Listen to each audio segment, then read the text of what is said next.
Hello and welcome to Book Review on Trust TV, where we talk about books.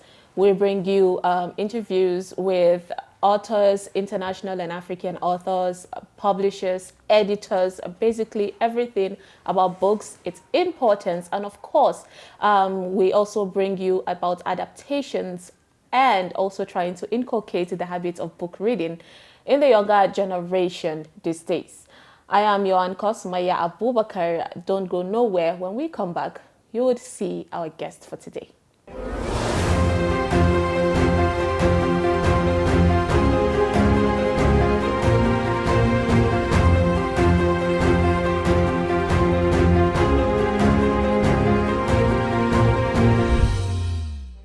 Welcome back. If you're just joining us, this is Book Review on Trust TV. And before we went on a break, I told you that today we will be talking about importance of books and the journey that a book lover has gone through in order to bring in books, ideas, knowledge, documentation into one place for easy access.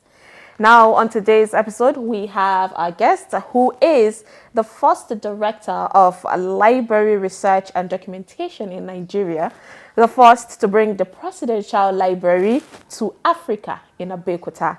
He also visited 550 well-known libraries around the world. And he also was facilitated by the President Muhammadu Buhari also on his 68th birthday in August 27, 2022.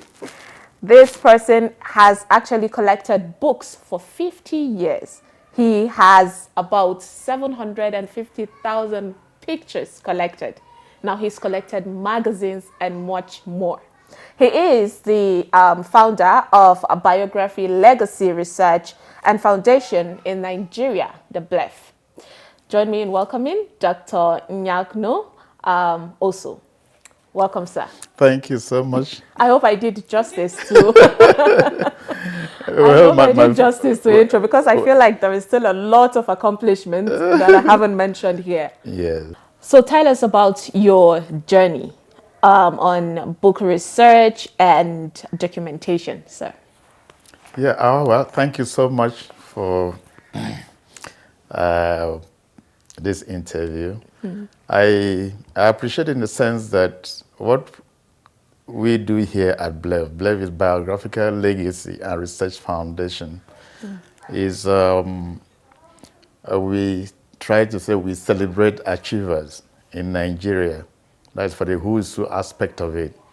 It's a collection of the people that we believe have made serious contribution to the growth and development of Nigeria in their different professions. And it covers the entire country, Nigerians at home and Nigerians abroad. We try to identify them, then to collect information on them, process it, and then publish it on our website. We have a website, blef.org, Okay. BLERF.org, blef.org. That's where you can find that. But in terms of that aspect of the who is who in Nigeria, I started doing that as far back as when I was at Newswatch the first one was launched in 1990, but I started gathering the information 2 years before then. That's about 1988, I gathered 88, 89, then the book was ready. I was able to put the book together, but it was done manually, because we were using the original typewriter, to type this thing, on 4x6, card, library card, and then later on we converted it to a compilographic machine that was manual too.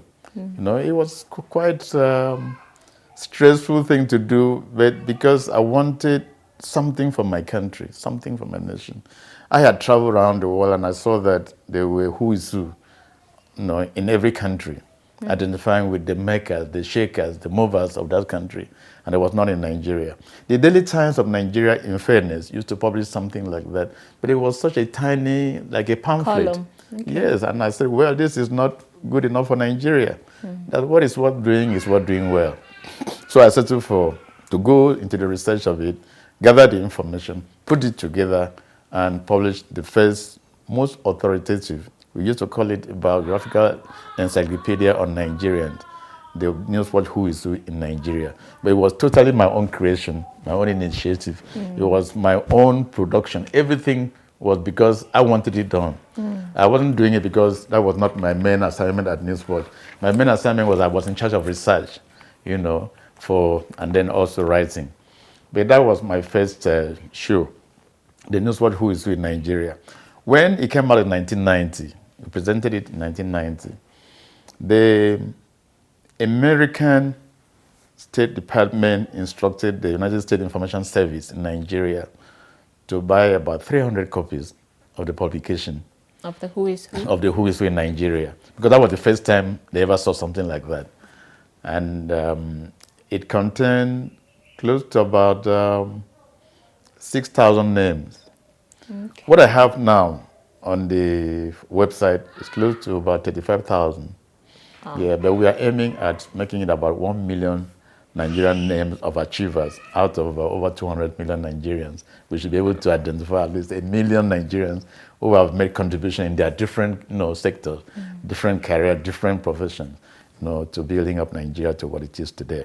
So that's an aspect of it. We also have this research component. We call it biographical, legacy. A legacy is that of, the Who is Who. And then we have the Research Foundation. The Research Foundation contains materials I've collected from all over the world during the last 51 years. I call myself being initiated into the library profession as far back as 1971 at the University of Ibadan library. I was about 17, 18 years old when I first got into the library. And since the last 51 years, I have been living in libraries in Nigeria, out of Nigeria, everywhere in the world. And the interesting aspect was that I will come back to that story, but because after I had started building a newspaper library, one of the best in Calabar for the newspaper corporation, the Cross River State Newspaper Corporation, and that was I left the university at the age of 21 in 1975. And I spent my time in Calabar from about 1975 to 1984, whereby Delegawa came in, and then we have to move to Lagos to start Newswatch magazine. So that I have that, being the one who initiated and built the most dependable, the most authoritative newspaper library in Nigeria was at the Cross River State Newspaper Corporation. I came to Newswatch and I started what I call the best news media research center in Lagos was at Newswatch. And it took me all those years, backing up to my experience. Because before we started Newswatch, myself, Delegawa, and Ray Epu, we sat down and we compiled a list of about 1,000 different subject headings. This was 1984. Newswatch came out in 1985. This was July, 1984. I was asked to go into the world and get what we call the most dependable database of background stories for Newswatch magazine. So I went into the world. I went to New York Times to learn, because Delegawa came from New York Times. And he always insisted that try New York Times, find out how they gather, how they document, how they preserve, their information, and all that. So I went there, and then I went to Time magazine. There's a picture there. I went to Time magazine. I went to Newsweek. I went to Who is Who in America. I went to the World Almanac, and the Book of Facts. I toured around to find out how they gather, how they process, how they organize, how they put their information together in the best way to retrieve it when you need it. Because that's the key thing about information. You may have we are made of big data. The world is made of big data. But it depends on what aspect of information you need for a particular purpose. And my job is to be able to say, okay, you are either trying to take a decision on the economy, the Nigerian economy. And I said, I have enough data, you know, both literature and statistics to give you a backup to enable you to take the right decision at the right time. That's the kind of thing we are doing at BLEF now. But like I said, my journey started at the University of Ibadan Library in 1971 as a library and information assistant. And then when I graduated, I now moved to Calabar, to be the first chief of research for the Cross River State Newspaper Corporation, publisher of the Nigerian and Sunday Chronicle. And then that was it. Then from there, I moved to Newswatch. But because of my work at Newswatch, when the Who is Who was launched, it brought so much publicity to me. Everybody wanted to say, who is this guy? No, I just came from God knows where. I said, I didn't come from God knows where. I came from a place. My place is Ete. I come from a village called Ete in Ikarabas, the local government of Akwa Ibom State. But many people didn't see somebody who was totally addicted to information management, information and knowledge management. Because it became my whole structure. Everything about me is on how to gather information, process that information, how to preserve it. Storage is important, and how do you retrieve it when you need it. That is the key thing about information management and knowledge management. All that I learned along the way. But you see, what helped me was that after leaving the library school, I did not go home just to continue with the theory I learned from the library school. And one good thing was that I had a mentor, like the first female professor in Nigeria, Professor Felicia Adechun Ogunshe, who was the one that mentored me. And I told her that I want to be the best in this, in my career. And she advised that one of the things I could do to make that possible was to visit places that reproduction of books and management of information is being done. One of the two key places I went to in the UK was Financial Times. Financial Times has a huge resource of managing information that lasts almost 150 years. Like I said, I was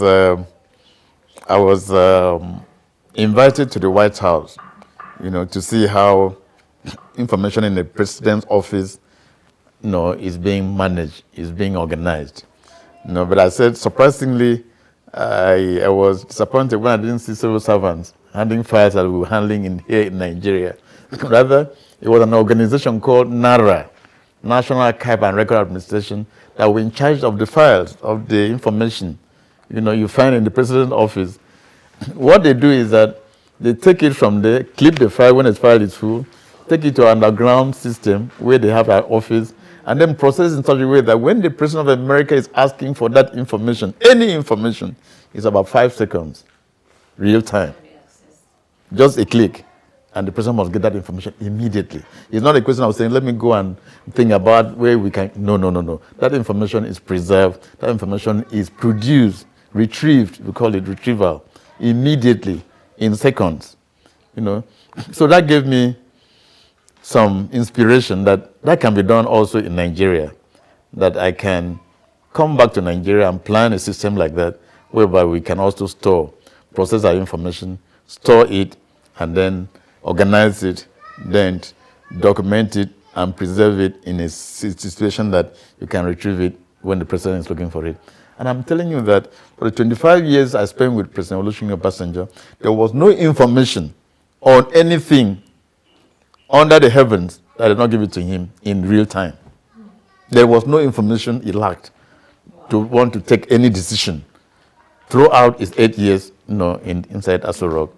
There was no single day he called me and said, I wanted information on how to plan the economy, on how to update this, on how to do that, or I'm presenting a paper. And I said, you couldn't. No, they were always there. But another advantage I have now is that from this background, I now have networking across the world. So the information I cannot get in Nigeria, I can get it from BBC Data Enquiry Service in London. BBC Data Enquiry Service BBC has about 13 libraries in central London.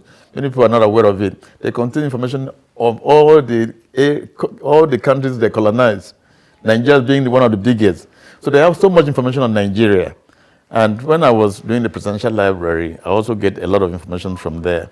I get information from ITN, Independent Television Network. I got it from AFP, the photograph from AFP.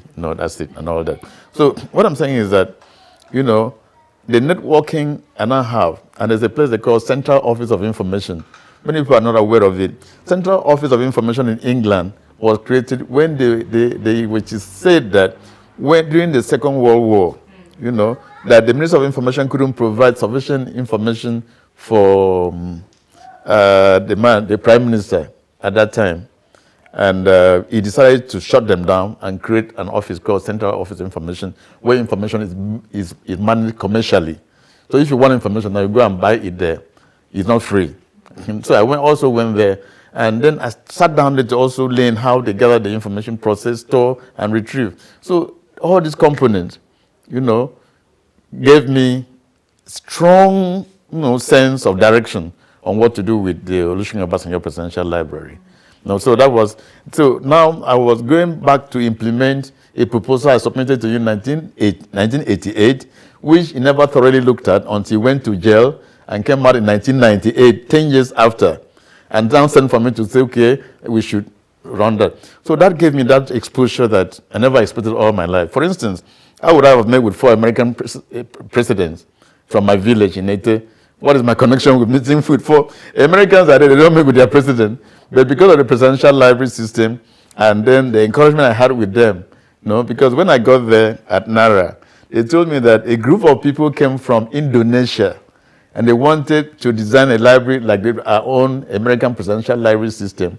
But after their first 2 visits, they didn't come back. I told them that my own is not like that now. My own that I was down into.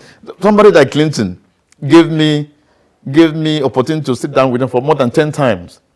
And gave me what we call his Man Friday, one Dr. Rupert or something like that. That any information I wanted about presidential library, you can see the document I showed to you, up there. No other person had that kind of document in Africa. It's because of my involvement. They gave me that, it contains all the video of all the presidential libraries at that time. So I can go through them, visit them, ask questions. So that I know, because the problem we were facing was, how do you bring a system from the temperate region to tropical Africa? So we have, because preservation had to do with the climatic conditions. For instance, the presidential library in America, when you go to where they store their sensitive information, there is power forever.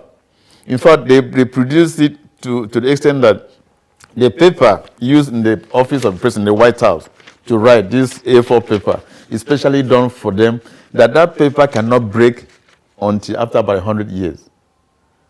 Quite unlike any other paper you can. It's specially treated paper for the office of the president, because they believe that whatever information gets there should be for a lifetime.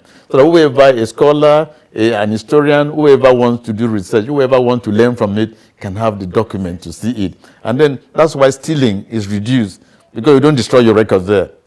If you see how policies are formulated in the office of the President of America, the President have an assistant or a secretary or somebody appointed by him, a politician, and he says, who is the most intelligent professor in either Harvard or Princeton or Columbia or Stanford who can handle this thing for us? They give him a name. He would, his own writing, send to the man that, please, we need your proposal on this subject. We are trying to formulate a policy on this, but we need your background information. The professor will now spend about 2 weeks, 1 month, to send the thing back to the White House. Then he will form a smaller committee to say, okay, this is what the professor says it can be done. How do we interpret it and translate it to something that is doable, that can be done? And then that committee will finish with the paper and say, okay, who are the group, how can it be implemented? So you can see how policies are, how they think about it, who contributed what. And it lying down that is there forever.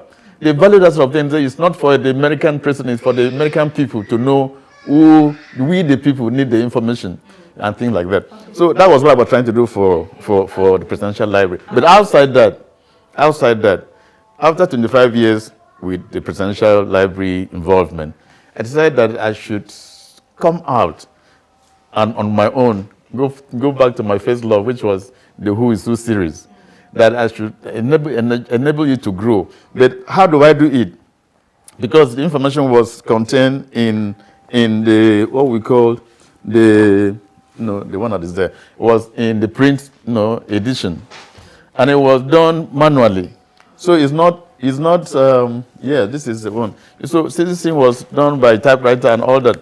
So how do you produce a new one in the digitized world? And I said, well, I had to buy the machine. You saw in that we call it the serials section. I bought that machine and we were able to convert this into the electronic copy and then update it.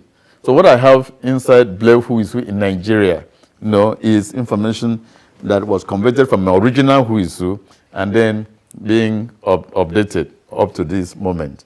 That's it. So what I am doing now is, how do I package this information I've collected the last 51 years of my life?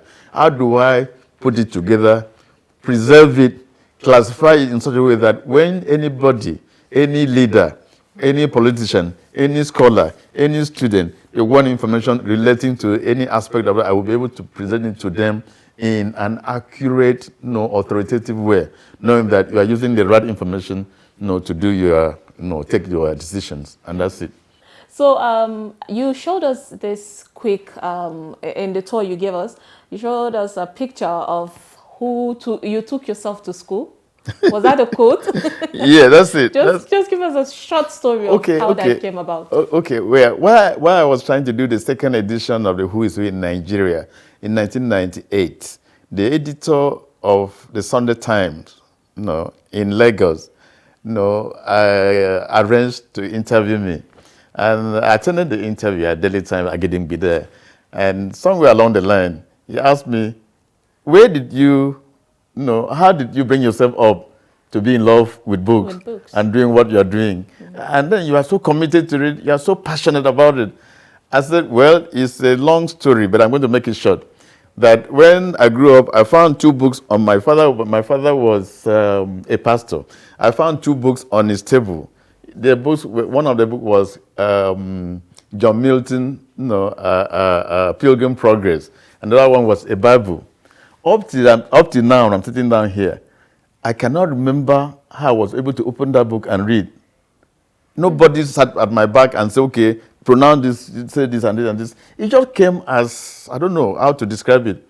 It just came as something very unique to me that I should take. And when I picked this book and opened and saw a picture, I was in love with the picture. So I kept, struggling with it. Then suddenly, I just started, adding things together and pronouncing things. But that was later on. But you see, my father's house was built here, opposite a school, and there was a road in between. Okay. And like I said, I was a child that was the whole city or the whole town were interested in, because my mother had 8 boys and lost 7, and I was the only one remaining. So everybody was conscious about, who is this child? What can we do to help this woman, at least to sustain this one? So every eye was on me. So on this morning, I got dressed. I was about maybe 3 or 4 or 5, between 3 and 5 years old. I was standing outside it. So I saw they were doing PE, physical education, across the road. So I was admiring them when they just stand and jump and do the thing like this. I said, I can do this thing. I've been doing it in my mother's house. So I look on the right side, no car was coming. I look on the left side, and there was nobody to say, hey. I ran across to go and join them, to do this exercise. And they could not, because I wore something very attractive, nice, like what they were wearing. So nobody could identify me as an outsider. So, but I stood there with them, jumped with them, danced with them, somersaulted with them. And then 45 minutes after, they all had to go back to class. I was left standing there. So one of the teachers came to me and said, what are you still standing here doing? I said, I don't have class. He said, who is you? Who are you from? I said, this is my father's house here. He said, is anybody? I said, my father is not there. He has gone out. What of your mother is not there? He has gone to the market. They brought me back to the house and left information that my father should bring me back to school the following day. So that's the story. The story is that, I was not prepared. It was not my parent that sent me to school. It was my interest, literally yes, when took I saw yourself young people, and then that meant that, I love what they were doing. I would want to be with them. I wanted to share with them, and that became, it. Eventually, the following morning, they took me there, and they said they have to do justice, that you have to put my hand. If my right hand did not touch my left ear, that I will not go anywhere. And everybody, the town council, everybody came in to say, okay, because this boy is so interested in going to school, why do you want to stop him? Whether his hand touches anywhere, just let him go to let him to this school. And the school they were called the school, Methodist Central School, primary school. But interestingly, when I got to class in the ABC class, I was very astounding because I was curious, always answering questions, And then I'm going to tell you something I've not told before. And then again, I became outstanding in the class because a teacher would love a child that's always answering questions. I wasn't afraid whether I was going to make a mistake or not. I just tell you how and most of the time I was right. And then I got into standard 1, I became number 1. Standard 2, I became number 1. Standard 3, so I was the head of the class. And the gap was so wide that I would have about 99%, and the next person will have about 68. Oh, wow. Very wide, gap. From standard 1 to standard 6. And then they bring books to me. So that I started collecting books. And those books are still there. The books I collected in primary school. I never lost anything. Wow. I can tell you now that throughout my primary school days, I never lost a chalk or a pencil or anything that was concerning with education. That's really never lost story. anything. My concentration was so large that in fact when I was taking my final year, my standard 6 at that time, school exam, it was meant to be about 2.5 hours to 3 hours. I finished within 1 hour. And when I handed over the paper to the vigilator, whatever they called them that time, he said I should sit down. My headmaster ran from behind the hall and said, please collect it from me, you are finished. So they collected my paper and looked at it, and they were just nodding and nodding. So this boy knows what to write here. And I never, that was it. That was how I took myself to school. And because you see the difference, because I took myself to school, I wanted to prove that I could do it. I wanted to prove that I deserved to go to school, that I was ready. So it wasn't whether my parents were rich or were not rich. That did not bother me at all. In fact, after even having one of the best results in Eastern Nigeria, the following year I couldn't go to secondary school. Why? Because the money was not there. By this time, interestingly, my mother has found, and a young woman to my father since our children were dying. And that woman, within 10 years, produced 10 children, each in a year. Wow. So the house became a full house. Wow. That was really interesting, Doctor. I would say thank you so much for your time. Thank you so much. And I hope that viewers would really appreciate this knowledge from you. Well, viewers, we hope that you enjoyed today's episode with Dr. Nyokno Oso. I would say that I am Sumaya Abubakar. Do not forget to always read a book because that is truly important. Until next time on Book Review on Trust TV, stay blessed.